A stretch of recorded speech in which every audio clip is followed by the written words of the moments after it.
Hello জনগণ, আসসালামু আলাইকুম। আওয়াজ উঠা বাংলাদেশ চ্যানেলের পক্ষ থেকে আমি স্বাধীন আছি আপনাদের সাথে স্বাগত জানাচ্ছি আমাদের নিয়মিত আয়োজন জনতার আওয়াজ অনুষ্ঠানে।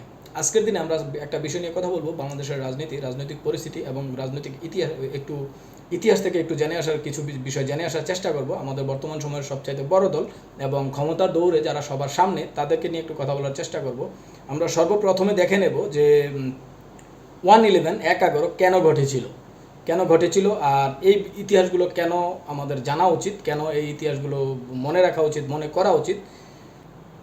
আমি নিজেও মন থেকে চাই বাংলাদেশ জাতীয়তাবাদী দল বিএনপি তারা তাদের সেই পুরনো রাস্তায় ফিরে আসুক, তারা তাদের আমাদের যে শহীদ প্রেসিডেন্ট জিয়াউর রহমান তার যেই আদর্শ, সেই আদর্শে তারা রাজনীতি করুক, তারা সেই আদর্শকে প্রতিষ্ঠা করার চেষ্টা করুক। কিন্তু আজকের দিনে এসে আজকের দিনে সংবাদপত্র খুললেই আমরা যে সংবাদগুলো দেখতে পাই, সেই সংবাদগুলো থেকে সব মেজরিটি একটা সংবাদ আসে তাদের বিভিন্ন অপকর্ম, চাঁদাবাজি, দুর্নীতি, লুটতরাজ, এমন সংবাদগুলোই সবচাইতে বেশি হাইলাইট হচ্ছে। তো হাইলাইট হওয়ার কারণ কি? কারণ আপনি যদি কাজ করেন তখনই আপনার বিষয়গুলো হাইলাইট হবে।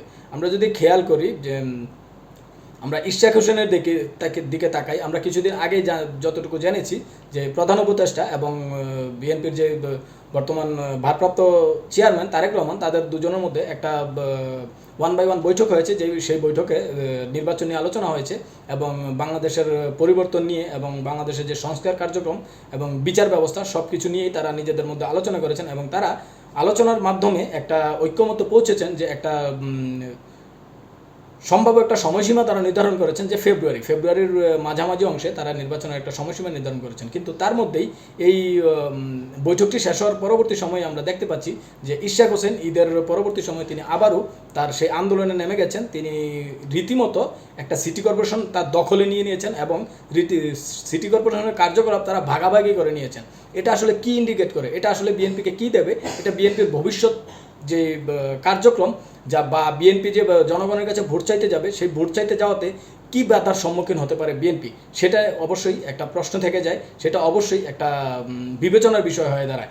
আমরা যদি খেয়াল করি, যখন একটা দেশের প্রধান এবং একটা দলের প্রধান, যে দলটা সম্ভাব্য ভবিষ্যৎ ক্ষমতায় আসার দৌড়ে সবার শীর্ষে, সেই দলের প্রধান, তারা দুজন যখন একটা নেগোসিয়েশন করেছেন, তাহলে ইশতিয়াক হোসেনের, আমার যেটা অভিব্যক্তি, ইশতিয়াক হোসেনের প্রয়োজন ছিল তিনি এই আন্দোলন থেকে সরে এসে তিনি সরকারের কাছে অন্য একটা দাবি করার, যে এই স্থানীয় সরকার নির্বাচনটা যেটা, সেই স্থানীয় সরকার নির্বাচনটা, সিটি কর্পোরেশন যে নির্বাচনগুলো, এই নির্বাচনগুলো আগে দিয়ে দেখুন, এতে করে আমাদের যেই নির্বাচন কমিশনের যে সক্ষমতা, সেই সক্ষমতাটাও যাচাই হয়ে যেত। কিন্তু তা না করে তিনি জোর দখল করলেন। তো আমরা যদি খেয়াল করি যে বিগত সরকার যেটা করেছিল, বিগত সরকার জাতীয় নির্বাচনগুলো যেভাবে করেছিল, কোনোটা রাতে করেছিল, কোনোটা ডামি করেছিল, কোনোটা আবার বিনা প্রতিদ্বন্দ্বিতা করেছিল, কিন্তু তারা কিন্তু একটা নির্বাচন করেছিল।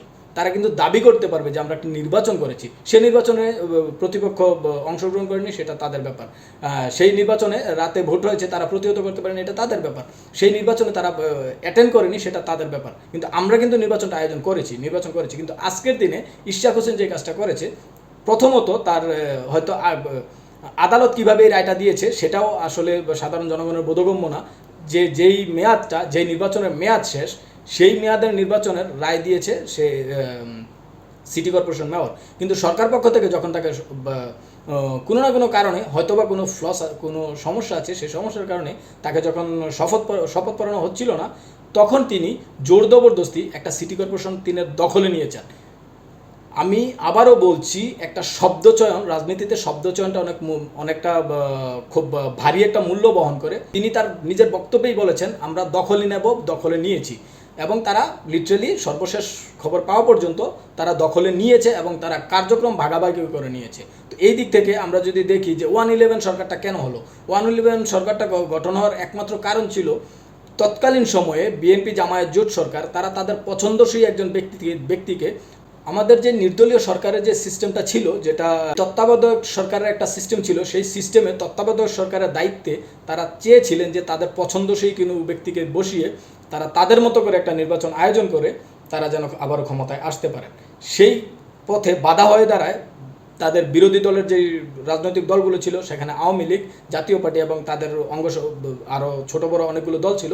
তাদের আপত্তির ভিত্তিতে যখন দেশ অচলাবস্থায় পরিণত হয়, যখন দেশের পরিস্থিতি সর্বোচ্চ পর্যায়ে পৌঁছে যায়, সর্বোচ্চ বিপজ্জনক পর্যায়ে পৌঁছে যায়, তখনই বাংলাদেশের সেনাবাহিনী তারা তাদের নিয়ন্ত্রণে নিয়ে নেয় দেশের সমস্ত ক্ষমতা।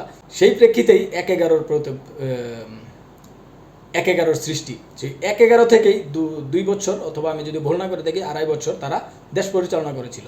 তো তার আগেও যদি আমরা দেখি 1996 সালে সেই সময়ও বিএনপি তারা এককভাবে একটা নির্বাচন করেছিল, যেটা তারা নিজেরা ক্ষমতায় থেকে নির্বাচনটা পরিচালনা করেছিল এবং নির্বাচনে তারা জয়ী হয়ে ক্ষমতায় বসেছিল।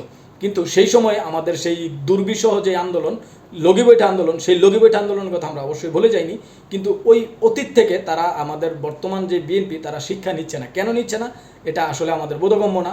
আর তারা যেভাবে ভারতের দিকে ঝুঁকছে, তাদের বড় বড় নেতারা, তাদের নেতৃস্থানীয় নেত্রীরা যে ধরনের মন্তব্য করছেন, যে ধরনের বক্তব্য তারা সামনে আসছেন, একটু বিচার বিশ্লেষণ করলে বা গবেষণা করলে দেখা যায় এই বক্তব্যগুলো কোনো না কোনোভাবে ভারতের সাথে প্রভাবিত, ভারতের বক্তব্যের সাথে প্রভাবিত, ভারতের কথাকে বা ভারতের বক্তব্যকে প্রভাবিত করে। তো এজন্য আমি বলবো, আমি আশা করব বিএনপির আসলে রাজনীতিতে তারা তাদের পরিবর্তন আনা দরকার, রাজনীতিতে তাদের দলীয় সংস্কার আনা দরকার, এবং দলের মধ্যে আমি বারবার বলি তাদের দলের মধ্যে একদম তারেক রহমান থেকে বর্তমান যিনি ভারপ্রাপ্ত চেয়ারম্যান, সেই তারেক রহমান থেকে একদম ইউনিয়ন পর্যায়ে, ওয়ার্ড পর্যায়ে যে নেতাটা আছে সেই নেতা পর্যন্ত একটা চেইন অফ কমান্ড তাদের স্ট্যাবলিশ করা উচিত। যে চেইন অফ কমান্ডে যে কেউ দলীয় কোনো নীতি নির্দেশনা অমান্য করবে তাকে সাথে সাথে বহিষ্কার এবং তার বিরুদ্ধে আইনি ব্যবস্থা নেবে, এমন একটা চেইন অফ কমান্ড তৈরি করে তারা তাদের দলকে সাজাবে। এবং যদি তারা এই কাজটা করতে সক্ষম হয়, তাহলেই তারা ভবিষ্যৎ বাংলাদেশকে খুব সুন্দর একটা বাংলাদেশ আমাদেরকে উপহার দিতে পারবে, সুশৃঙ্খল একটা বাংলাদেশ আমাদেরকে উপহার দিতে পারবে। এই আমাদের আশা। আমরা আশা করব দলের উচ্চ পর্যায়ে বা নীতি নির্ধারণী পর্যায়ে যারা আছেন তারা অবশ্যই এই বিষয়গুলো আপনাদের নজরে আনবেন এবং এই বিষয়গুলো নিয়ে অবশ্যই চিন্তা করবেন, ভাবনা করবেন কীভাবে দলকে জনগণের কাছ থেকে, যেভাবে দল ডে বাই ডে দূরে সরে যাচ্ছে, কিভাবে জনগণের কাছে পৌঁছানো যায়, কিভাবে জনগণের আস্থায় পৌঁছানো যায়। ধন্যবাদ সবাইকে। আসসালামু আলাইকুম।